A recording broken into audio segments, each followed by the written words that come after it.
What's going on, everybody? Dogman Dan here. We are in Warframe. We're talking about update 13.2.3. First thing right here, you notice there is now a battle pay reserve on the conflict zones.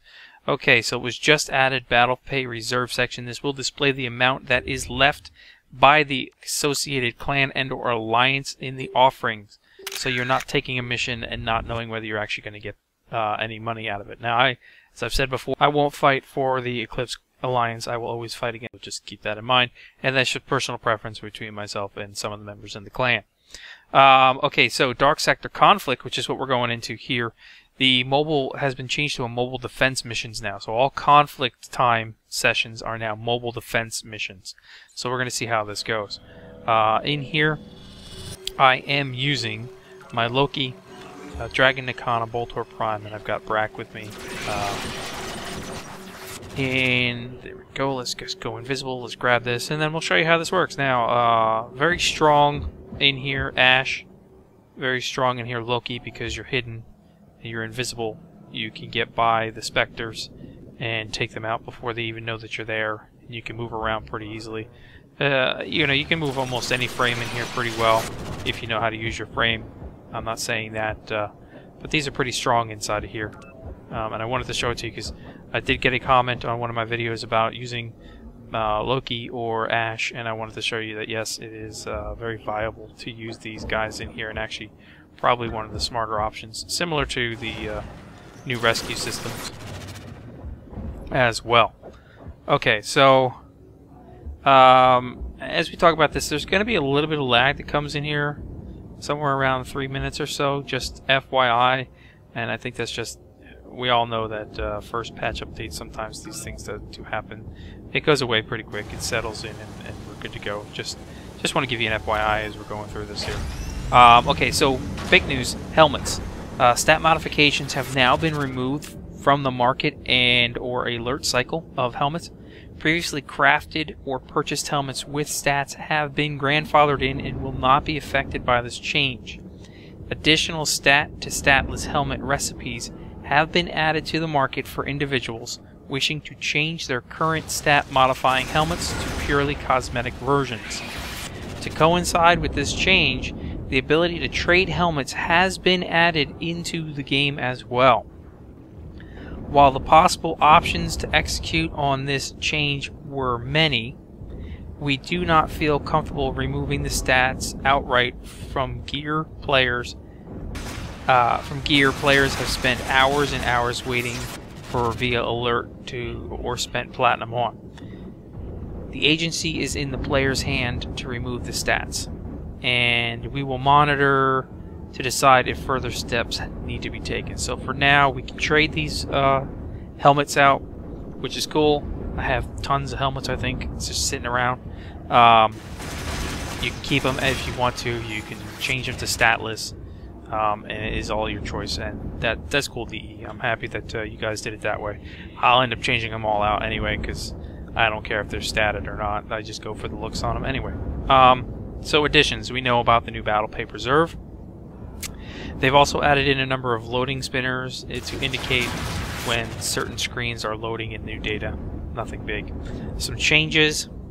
Dark Sector Conflict missions, of course, what we just talked about in the beginning here, and as you're watching right now, mobile defense missions are what they are now. They lowered the resource costs for Spectres and Spectre armies, so that's pretty cool. I wish I had known that before I built all the Spectres I did, but whatever. I'll just rerun for more plastids. They changed the end of mission results screen term headshots to headshot kills for additional clarity. That's if it actually counts correctly. They improved the visual effects on multiple Warframe abilities.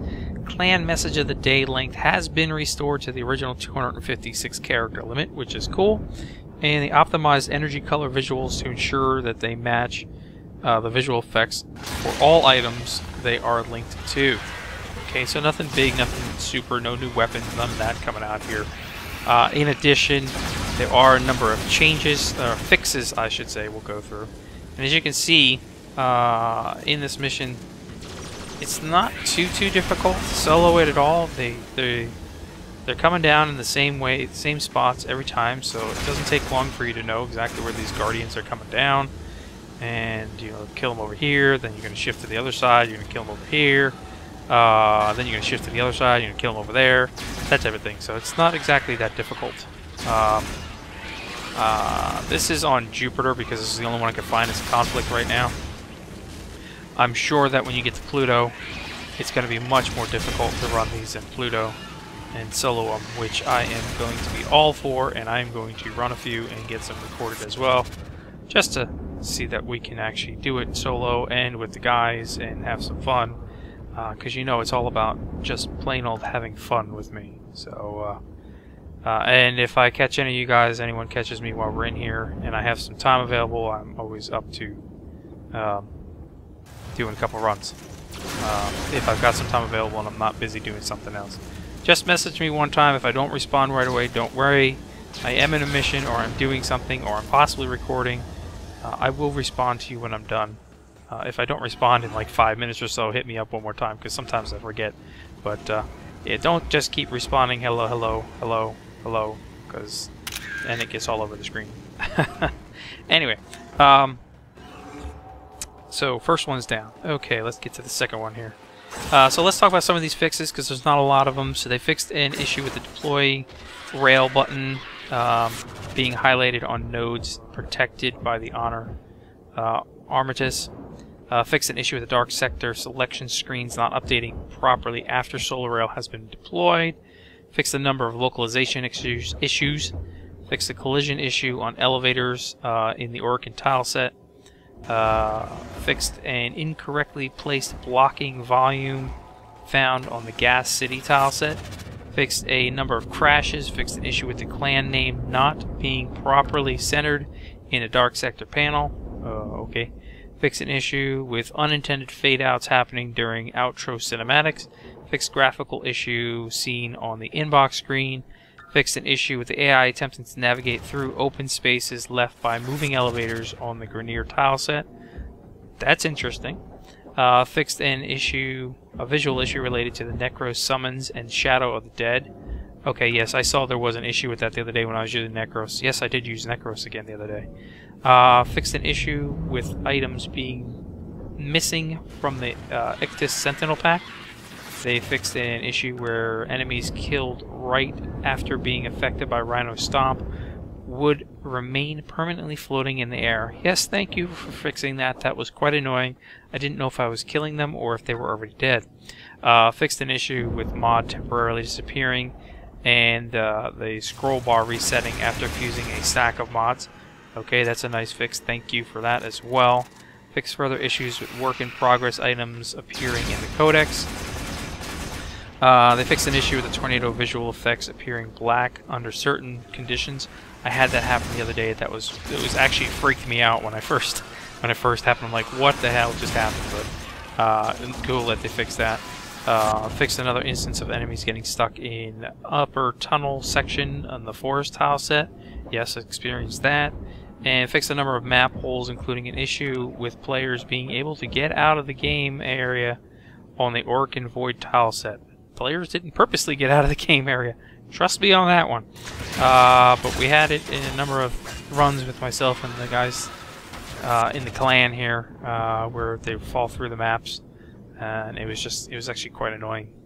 So I'm glad that they fixed that. So that's basically all that's changed in update 13.2.3. Let's just finish this out here. As you can see, Loki is pretty good with this. You just stay hidden. No biggie. Using my Dragon Nikana most of the time here. I'm going to work on trying to get the build video out for the Dragon Nikana. I think I'm ready with it now. Just released the Amphis one, so hopefully you enjoy that. These last couple of guys. You saw me take out the two Spectres a little bit ago because I was just simply invisible and they just stood there. And I snapped them out with the Dragon Nikana. Yeah, so nothing too crazy in here. And like I said, it may just be because it's Jupiter, it's a lower level than Pluto, and I'm definitely going to go run into Pluto and try it out and see. Keep doing my Dark Sector, my Rescue 2.0 missions to keep getting myself blueprints for the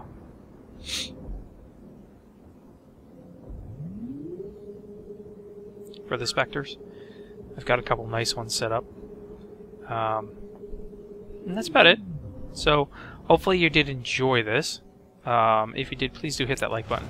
If you have any comments, please leave the comments below. I will gladly answer any comments or questions that you have at any time.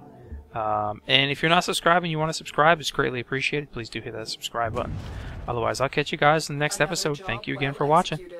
See you later.